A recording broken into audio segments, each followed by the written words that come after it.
right, and we are back.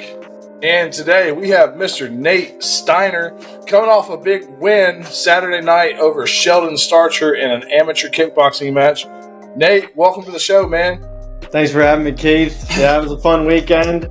Good to be eating foods that aren't in the training camp diet for the last couple of days. And yeah, it was a lot of fun going against Sheldon this past weekend. Phone call. So, oh, no word. Man, yeah. I guess you probably cut some weight down. Came in absolutely shredded. And was that your first time getting to compete in like that type of environment? In a cage with stand-up fighting, yes. When I was much younger, I actually competed in jiu-jitsu for Reaction MMA when Sean was living in Texas, and they did the Bluegrass Brawl, and I did some jiu-jitsu matches in the cage as like a 13-year-old, but kickboxing in the ring is what I did in February, and that was Waco rules and making weight the morning of your fight, like a wrestling tournament. So I learned a lot from that, and making under 145 day before was a much better situation than having to cut to 45, fight same day. Tell me about the differences between Waco versus the state sanctioned fights here in Kentucky. Well, the competitive side of it is still the same in my approach. I'm thinking about it like a sport. I'm trying not to let the energy of how a combat sport can get all caught up in the drama of it. But naturally, just the feeling of the cage, the walkout music, you don't get that in the Waco style. It's very traditional, like kind of like the karate tournaments I did as a kid. That's how it feels. No sensationalism to it much, but the feeling you get in your body and the excitement of stepping in the cage, it just elevates everything. Not to mention being in Lexington around my team and my family and that kind of support. It's got that big fight feel that you die for, and that I'm already like coming down again. I was like, all right, I'm ready to fight again. This is addicting. It really is, man. There's times that I used to get really nervous. I mean, it didn't matter if I was fighting Chuck Liddell or my grandma. Like, I'd be super nervous and always thinking, what am I getting myself into every time? And like, why am I doing this? Why am I putting myself through this? And as soon as it's over, like, man, I can't wait to do it again. Right. Like, I got to come back. It's the best feeling in the world. It's unmatched. Yeah. Oh, yeah. So get to fight in Lexington, friends, family, your dad's there, like your team, all your teammates, friends. Yeah. Like, what's that like to get to fight right here, in front of, I mean, they erupted when you came out. You had a big pop. What's that like? It means a lot, and it speaks to, I love to invest in relationships and the people that I get to train at Hybrid. A lot of them have started as, 9 or 10-year-olds and are now sparring against me as partners. And so just growing up with that. Also, these people around my community have known that I'm a martial artist, and I've been doing it since I was 6, 7 years old, and just hearing about tournaments, hearing about like a WKC World Championship, but just hearing about it. I mean, over the last decade or so, the sport has grown a lot of respect in itself. Everyone was like, you do WWE? What do you do? What's your sport? So everyone getting to see it in Lexington, in the cage, having a win more than anything. That's what it's about, is winning.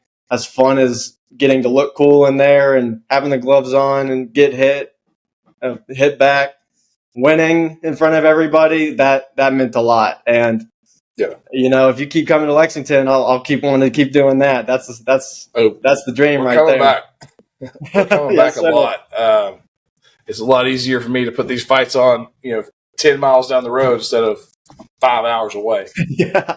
We can recruit. We need to get. There's some more guys in Hybrid that just need to see like what Sean did. If Sean can do that in the main event. Oh yeah. We got a lot of athletes that I think have been given some courage to get in there and give it a shot. Yeah. Well, I was about to play part of your video here, but you bring up Sean. How about that, man? 52. Decides to make his professional MMA debut. I know we were going to go for boxing. He was scheduled for boxing originally before his opponent got hurt, and then struggled to find a new guy and ultimately landed with who we did. Well, yeah, tell me about that, man. I mean, like Sean, like what did you think when you first found out Sean's fighting MMA? And then tell me about the night. Well, I mean, for the last, I think he said this to you all too. I've thought he's been retired every year for the last 12 years. He keeps saying he's retired. So I wasn't surprised that he took the fight in the first place. And funny enough, knowing what he does to people on a weekly basis in front of my eyes, knowing what he does to me, if I ever piss him off or sparring against him, still monumentally more nervous than I was for my own fight. Just because, that's my pops. Like Yeah. that's Sean. So the weight of that, the pressure of that was really real. But at the same time, the second it starts and you see his pressure, you're like, can't take it. You saw one leg kick, stance switch. You're like, all right, I like what we got. And then he turned into the boa constrictor as soon as he smelled blood. So it was a fun night. It was awesome. I love it for the gym. That just makes me so happy. I'm happy for him, but not surprised. He's a killer. Yeah. So I'm going to play the second round. I'm not going to play the whole fight. Otherwise, we'll be on here for a little bit. But I am going to play the second round of your fight. And then, walk me through this. Well, a lot of it was I did not get what I wanted to get going game plan wise in the first at all.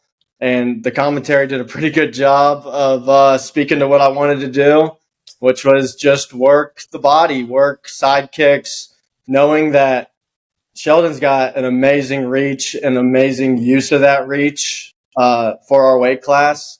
And knowing that was dangerous and knowing that as fun as a brawl can be, that's not the range that would have been success for a kickboxing match. And it was a lot of just leading with that foot, and every now and then I'd hear Justin Thompson screaming at me to start using my hands, and I think that's sort of what led to some more success in the second round, was just doing what kickboxers do, feet and leg combination or hand and feet combinations, and just staying busy. He would go low with the hands and up high with the head kick, and that head kick's legit. I ate one in the first, and knowing that, I was like, all right, that's what that feels like. Don't need much more of that. Optics on that aren't good. And looking for that. Pretty much that's what I look for when I get someone trying to knock my head off. I'm rewinding. I'm going to rewind this. That was a knockdown. Yeah, I think it might have been a knockdown. It wasn't called, But props, Sheldon got right back up and took it to me. That's what I loved. I feel like the fight, I wish it was kind of another round or two after this, because it got fun here. We unlocked a little bit more exchanges, and it was a good time. But yeah, that side kick has helped me against, in karate tournaments, there's no weight classes as a kid, so I would always fight giants. I'm not the biggest guy myself. And a good side kick, just longer than my arms, so it helps a lot. A lot of watching Wonder Boy, a lot of hearing Sean talk about how good Sage Northcutt was at it and taking that personally. That kind of stuff. Yeah, probably should have done a better job keeping my hands up. That high kick was legit. And that switching stances is a tough thing to deal with when somebody's dangerous from both stances. But working the body helps even the playing field on that a little bit. So that was the plan, and could have used my hands, I think, a little bit more, but working the body with kicks is what we worked in sparring and is what realized success that night. Definitely a learning experience. So you take a lot of that out, should have done this, should have done that. Next time we're going to see a lot more of it. And so I'm sure that head kick, I'm sure you were expecting that. And if you saw his second MMA fight, he fought Fritz Dureska last May, and dropped him with the head kick, finished him with the hands. Yeah, but sneaky though, yeah, and he doesn't have to bring it up much. I mean, he's a tall guy. And the level change he's able to do with his height especially on a size like mine, is great. Thankfully, I had a lot of great training partners that were flexible, literally. And I was just saying, blast head kicks at me. Like, I don't care. We get to wear helmets, which makes me feel a little bit better about getting like a toe or a shin like scraped across. But that was the thing. And I mean, you saw how Sean's kicks land, him blasting those at me. If I don't block those, I don't make it to that fight on Saturday. So it's just good preparation. I treat my fight preparations really seriously. Taken a lot from, I played college football and track, and that taught me a lot about athlete preparation. It was D3 college football and track, but still, you were there. Taught me how to be an athlete and not just a karate or taekwondo tournament competitor. Yeah. So after that first round, I believe Sheldon may have taken the first round. Yeah, I think that'd be fair. I didn't love that round. And then you took the second and the third. What are some things that Paul and Justin what kind of advice were they giving you in the corner after that first round? Justin always tells me to use my sidekick more. That's because it's one of the few things that when we're sparring, I can really hurt him with. Because Justin's a nightmare, especially someone like me for his size. You know, he can get a lot of offense off and know that I can take it. But it was Justin just telling me, use your sidekick, mix it up to the head, just keep that lead leg offense as a threat. And Paul was telling me the opposite of my body is that my punches set up my kicks and to have more faith. And he was right. It's just sometimes you just kind of need to wake up and fight. And I think that's what it took out of that first round. Also getting hit, kind of just snaps everything into place. And that was pretty much what I needed. And throughout the fight also too, just hearing good reminders to keep my right hand up, covering for that head kick and trying to meet it. And even if it did connect, just brush with it and just be aware with it, just to never take it flush, because that's a dangerous spot to be. He throws that lead left head kick a lot more than the right. He switches a lot. He'll throw it with either foot. He'll throw a lot of crazy spin kicks. I guess you can't throw spinning back fists in kickboxing like you can in MMA, but yes, definitely hand up, and he switches that stance, other hand up. So he's throwing. It's just have to be high. Yeah, if there was any laziness, I had too much respect for his power and his dexterity to get lazy with maybe myself getting some spins in and showing a little bit more, but. No, not against an opponent that you got to respect like that with his experience and what he's able to do. Yeah, you got to be smart with the defense there. He is. He's been training pretty much on his own with his brother. I respect the hell out of that too. That's someone who came up with a brother. That's a motivator right there. Comes with him and his brother train together, mostly at home.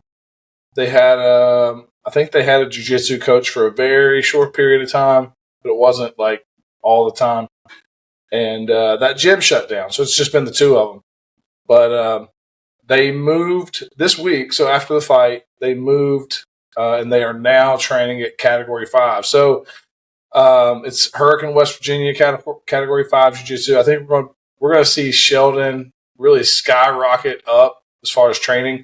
He's been as good as he is right now. Like, he's not had a lot of help. I mean, his brother, they're grinding together, right? But I would love to, having a guy like that in the same type of gym as you, and in Category 5 is a good one. So I'm looking forward to seeing how he grows. Yeah, sky is definitely the limit for both Starcher brothers, and looking forward to that, man. Yeah, and just that competition is just great. Like competition heightens everything, and I respect two brothers going to work every day trying to be better than the other one. That's awesome. I love that. Oh yeah, they said it gets heated sometimes. Oh yeah. My poor parents had to separate me and my brother. We'd get trained how to fight and then come home, and then usually get dragged back to Sean Stefanik's gym to get a butt whooping from him.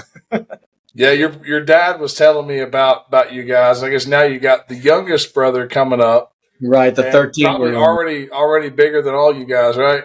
Yeah, the 13-year-old is starting to, get some muscles, thinking that he can take us. But I'm gonna make sure my daughter's a year and a half. I'm gonna make sure my daughter's ready to beat him up by the time he gets to an adult. She'll be a teenager, and we'll make sure she's trained. We're already working on straight punches on the bag. We're getting her right.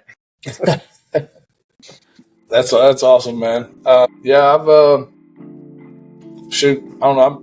I believe I said about everything I had, man. Let's see here. So, hoping to get you back August 3rd is the next time Yes, we're in sir. Lexington. We've got other shows in other cities. Would love to have you on any of them. Yes, sir. But every time we're in Lexington, hoping you can jump on those for sure. Absolutely. You got anything else you want to say to the people watching and your fans, friends, teammates? I encourage everybody watching, if it's not the hybrid martial arts, go to your gym, train with your training partners, get in there. It's the best feeling in the world. If you don't feel appreciated, put yourself out there. Get involved, ask questions, and come to hybrid martial arts if you want to work with me, because I love working with people. And shout out to Sean just for everything he does. Shout out to Reaction and Rob Nickerson also. I love those guys. Took me in at a time when Sean had to go to Texas. Just real proud of Lexington and their showing in MMA. And love my family for letting me do this, and my fiance and my mom for coming to the fight and not hiding behind the screen. I was happy I could make them proud. And thank you to you, Keith. You do an awesome job with staying true to the fighters and putting on good promotions and keeping it fun. And definitely made my friends in Lexington think I'm a little cooler, and my coworkers. Appreciate it. Hey, anytime, man. Good to have you on, and hope to get you back August 3rd. Yeah, like you said, if you're out there looking for a place to train, hybrid martial arts is a great place. If you're around Nicholasville, Reaction MMA is a great place.